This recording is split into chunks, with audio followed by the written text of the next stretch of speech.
ये बिल्कुल ही एक तरफा निष्कर्ष है, पर संभव है। ये एक संभावना है, लेकिन ऐसा जरूरी नहीं है। जीनियस शब्द जेनेसिस से बना है। जेनो का मतलब है सृजन या रचनात्मकता या सृष्टि का स्रोत।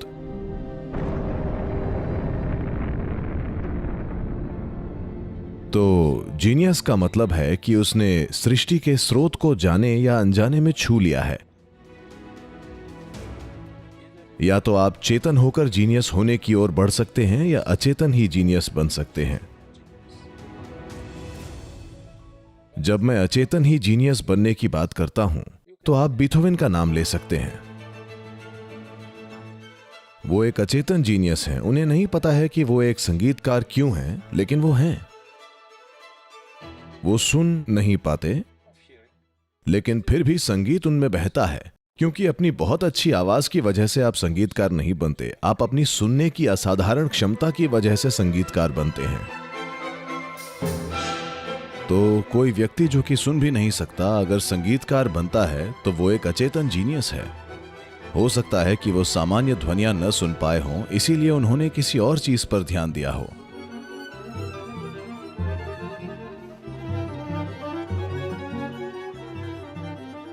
आपने योगियों को बात करते सुना होगा, कैसे अगर आप ध्यान में जाते हैं तो आपको पहले एक घंटी की आवाज सुनाई देगी, फिर एक वीणा की सुनाई देगी, फिर आपको कुछ और सुनाई देगा, कोई और संगीत।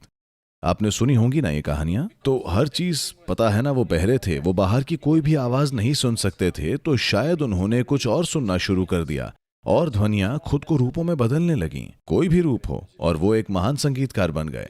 तो संभवतः ये एक अचेतन जीनियस है। हम कोई फैसला नहीं कर सकते, पर यह मुमकिन है। लेकिन आप ये बिल्कुल नहीं जानते। हो सकता है कि वो जागरूक रहे हों, लेकिन यूरोप में होने के कारण वो ऐसी चीजें बोल न सके हों। तो हो सकता है कि वो संगीत तो बाहर निकालते रहे, लेकिन इसके बारे में कभी भी बोल नहीं सके, क्योंकि किसी खास समाज में यह सब बोलने की मनाही थी। अगर वो भारत में होते तो जो कुछ भी चाहते सब बोल सकते थे, क्योंकि यहाँ सुरक्षा का जाल था। नहीं, ये बहुत जरूरी है। अगर आध्यात्मिक आयामों को समाज में सचमुच ऊंचा उठाना है, तो इसकी स्वतंत्रता वहां होनी चाहिए। इससे वहां पागल भी आएंगे, दीवाने भी आएंगे, लेकिन ज्ञानी लोग भी उभर कर आएंगे। आपने गणितज्ञ रामानुजन के बारे में तो सुना होगा। उन्होंने अपनी मृत्युशैया पर एक थ्योरम लिखी। उसके पहले वो कई लिख चुके थे, लेकिन उन्होंने अपनी मृत्युशैया पर भी एक थ्योरम लिखी। मुझे लगता है कि 100 साल बाद 2010 में वो ये पता लगा पाए कि ये थ्योरम ब्रह्मांड में ब्लैक होल को बयां करती है।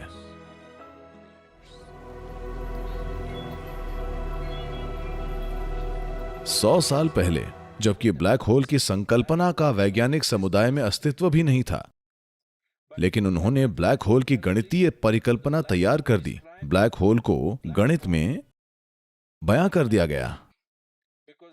क्योंकि जब भी आप कोई थियरी बनाते हैं, अगर आपके पास उसका गणितीय आधार नहीं है तो वो थियरी नकार दी जाती है। लेकिन अभी उनके पास कोई थियरी नहीं थी, उन्होंने बस गणितीय आधार तैयार कर दिया और कहा, मुझे नहीं पता कि ये क्या है, मेरी देवी ने मुझे ये दिया है।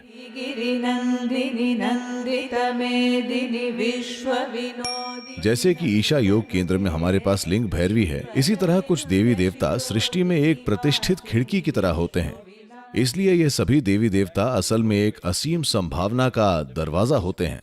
अगर आपको ये पता हो कि दरवाजा कैसे खोलना है, तो आपके लिए ये एक असीम संभावना बन जाता है। उनके लिए वो सब गणित बन गया, किसी दूसरे व्यक्ति के लिए वो संगीत बन गया होगा, वहीं किसी और के लिए ये कुछ और बन जाता है। या अगर आप सचेतन इसकी ओर बढ़ रहे हैं, आप जो कुछ भी चाहें वो आप इसे बना सकते हैं। अचेतन अगर आप वहां पहुंचते हैं, तो ये ब्रह्मांड का एक आयाम बन सकता है। तो गणित की खोज आपके क्लासरूम में नहीं हुई है। अपने गणित के टीचर को मत कोसिए, ये तो ब्रह्मांड की प्रकृति है।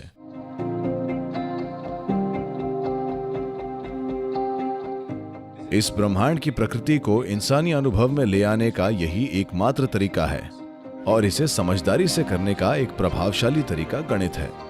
शब्द बिल्कुल व्यर्थ हैं। The only efficient way to do it is to imbibe the universe as a part of yourself. That's what yoga means. Yoga means इसे करने का एकमात्र सफल तरीका ये है कि इस ब्रह्मांड को आप अपने एक हिस्से के रूप में आत्मसात कर लें। यही तो योग का मतलब है। योग यानी ये एक हो चुका है, हर चीज एक संयोजन में है। इसे सही अर्थों में जानने का यही एकमात्र तरीका है। यही मायनों में इसकी व्याख्या करने का गणित एक अच्छा तरीका है। तो किसी के अंदर जीनियस कई वजहों से आ सकती है, लेकिन उसके लिए ये जरूरी नहीं है कि रामानुजन अपने पिछले जन्म में एक गणितज्ञ रहे हों या बीथोवन एक संगीतकार रहे हों। ये जरूरी नहीं है। हो सकता है वो कुछ और रहे हों। निस्संदेह वो किसी चीज की वजह से ऐसे थे, ठीक है। निश्चित रूप से वो अपने भीतर एक विकास की अवस्था में थे जो इस जीवन में संगीत या गणित या किसी और चीज के रूप में प्रकट हुआ है। लेकिन ये बिल्कुल जरूरी नहीं है कि वो संगीतकार या गणितज्ञ रहे होंगे। बस इतना है कि उन्होंने किसी तरह वो खिड़की या दरवाजा खोल लिया। इसी वजह से उनके लिए जीवन का एक आयाम सहज ही स्पष्ट हो गया।